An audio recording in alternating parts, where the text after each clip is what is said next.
DRG Kids.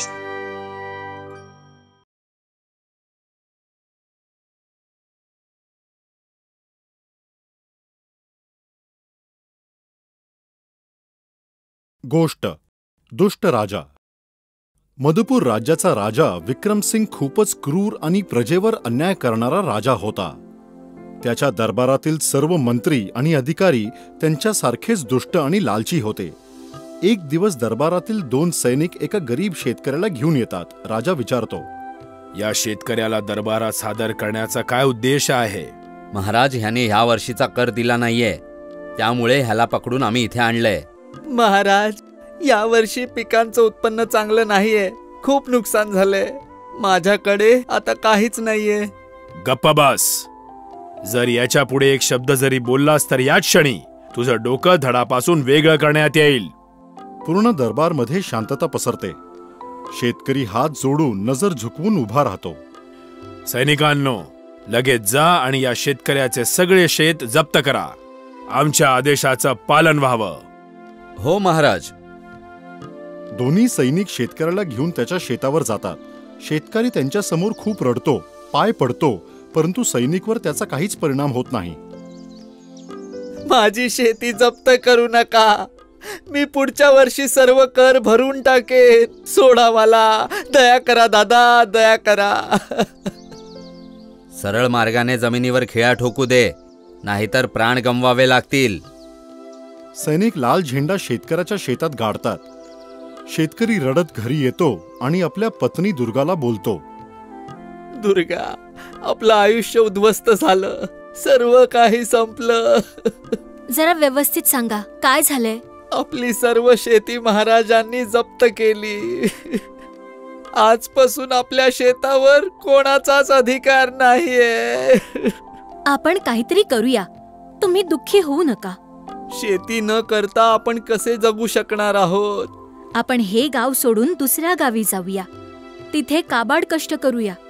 अगं पण दुर्गा, हे एवढं सोपं नाहीये. आपण दोघे मिळून काही ना काही करूयाच. आपण आज रात्रीच हे गाव सोडून देऊ. ठीक आहे. रात्र होताच दोघे पती पत्नी गरजेचे वस्तू घेऊन जंगलाच्या वाटेवर चालू लागतात. थोडा वेळ चालल्यानंतर काही अंतरावर दोघांना काही आवाज ऐकू येतो. असं वाटतंय की कोणीतरी ओमचा जप करीत आहे. हो, इथेच जवळून आवाज येतो आहे. चल बघूया. ते बघा, त्या झाडाखाली साधू महाराज तपस्या करतायत. अरे हो, तिथेच त्यांची झोपडी देखील आहे आणि ते बघ, शेळी देखील बांधली आहे. चल तिथे जाऊया. दोघे बाबांना प्रणाम करतात. बाबा आपले डोळे उघडतात आणि विचारतात, रात्रीच्या वेळी जंगलात येण्याचं काय तात्पर्य आहे? बाबा, आमचं सगळं काही राजाने हिसकावून घेतलंय. त्यामुळेच बाबा, आम्ही आमचा जीव वाचवून तिथून निघालो आहोत. शेतकरी रडू लागतो. अरे मुला, रडू नकोस. शेतकरी तर अन्नदाता आहे. तुम्ही दोघे या आसनावर आरामात बसा. मी तुमच्यासाठी झोपडीतून दूध आणतो. बाबा झोपडीच्या आत जातात आणि दोघांसाठी दूध आणतात. हे दूध ग्रहण करा. शेळीचं आहे, खूपच पौष्टिक आहे. पती पत्नी दूध पितात. धन्यवाद बाबा. दूध प्यायल्याने आता खरंच खूप बरं वाटतं आहे. हो बाबा, एक नवी शक्ती आली आहे. बरं बाबा, आता आम्हाला जायची अनुमती द्या. हो बाबा, खूप दूर जायचंय.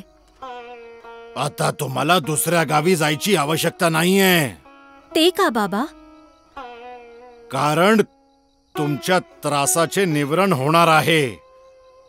समजण्याची आवश्यकता नाही आहे. उद्यापर्यंत सर्व गोष्ट समजतील. ठीक आहे बाबा. आता जा, आपल्या गावी परत जा आणि ह्या शेळीला आपल्या बरोबर घेऊन जा. तुमचे सर्व त्रास दूर होतील. जा बाळा, उशीर नको करूस. हो बाबा. आणि हो, तुम्ही लोक या शेळीपासून जेवढं पाहिजे तेवढं दूध घेऊ शकता. आणि ह्या शेळीच्या थानाखाली एक भांड ठेवा. ते भांड दुधाने आपोआप भरेल. ठीक आहे बाबा. दोघे बाबांचे आशीर्वाद घेऊन आपल्या गावी जाऊ लागतात. गावी पोचता पोचता सकाळ होते. गावाच्या रस्त्यावर राजाचे दोन्ही सैनिक भेटतात. चल राजाकडे, सैनिक दोघांना बकरीसहित राजाजवळ घेऊन जातात. महाराज, सकाळी सकाळी यांना गावात घुसताना पकडलं आहे. रात्री कुठे गेला होता तुम्ही? आणि ही शेळी कोणाची आहे? महाराज, शेती नसल्याने या गावात आमचं जगणं शक्य नव्हतं. त्यामुळे आम्ही विचार केला की आम्ही दुसऱ्या गावात जाऊ, आणि म्हणूनच आम्ही या गावातून निघून गेलो होतो. अच्छा, तर परत काय कारणाने आला? महाराज, रस्त्यात आम्हाला एक साधू बाबा भेटले. त्यांनी ही चमत्कारी शेळी दिली आहे आणि त्यांनीच आम्हाला परत गावी जाण्यास सांगितले. असं काय खास आहे या शेळीमध्ये?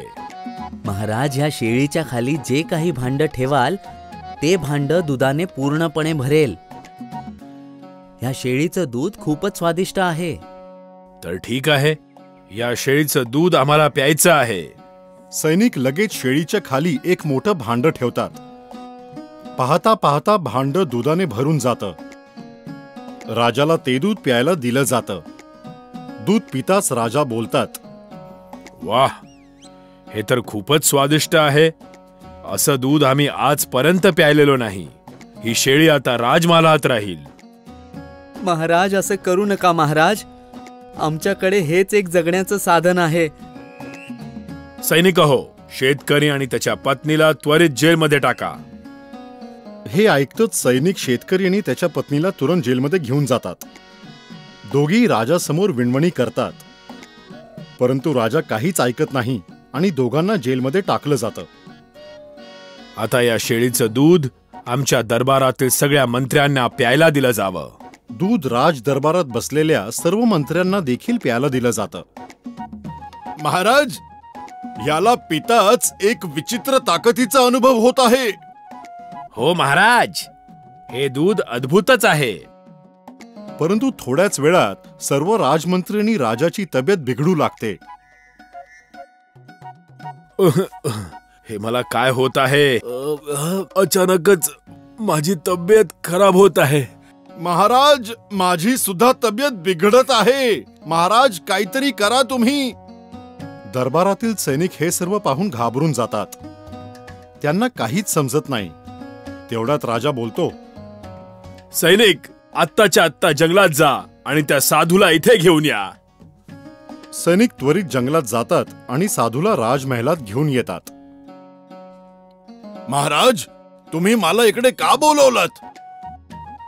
बाबा, आम्ही तुम्ही दिलेल्या शेळीचं दूध प्यायलो आणि त्याच्या पिण्यानंतर आम्हा सगळ्यांची तब्येत बिघडली आहे. आता आम्ही काय करायचं बाबा? हे तुमच्याच कामाचं फळ आहे महाराज. तुम्ही खूप पाप केले आहेत. तुम्ही तुमच्या गरीब प्रजेला खूप सतावलं आहे. आता तुम्हाला कोणीच वाचवू शकत नाही. कर्माचे फळ तर भोगावेच लागतील. नाही बाबा, मी माझ्या सगळ्या केलेल्या चुका सुधारेन. जसं तुम्ही सांगाल तसं मी करेन, पण आमचे प्राण वाचवा बाबा. महाराज, आपले प्राण वाचवायचे असेल तर एकच उपाय आहे. ते काय आहे बाबा? तुम्ही ज्या शेतकऱ्याला कारावासात बंद केला आहे त्याला पत्नी समेत आत्ताच मुक्त करा. त्याची जमीन आणि त्याची शेळी त्याला परत करा. सैनिक हो, त्वरित आदेशाचं पालन होवो. त्याचबरोबर महाराज, तुम्ही ज्या ज्या लोकांची जमीन घेतली आहे त्या सर्वांना तुम्ही परत करा आणि आत्तापासून प्रजेला सर्व करांपासून मुक्त करा. मी या क्षणापासूनच प्रजेला सर्व करांपासून मुक्त करतो आणि सगळ्यांच्या जमिनी परत करतो. राजाच्या आदेशाने शेतकऱ्यांनी त्याच्या पत्नीला कारावासातून मुक्त केलं जातं. मी माझ्या प्रजेला खूप सतावलं आहे, पण आजपासून या राज्यात कुणीच दुःखी नाही राहणार. राजा आणि मंत्रीची तब्येत सुधारते आणि त्या दिवसापासून त्या राज्यातील प्रजा सुखी आयुष्य जगू लागतात.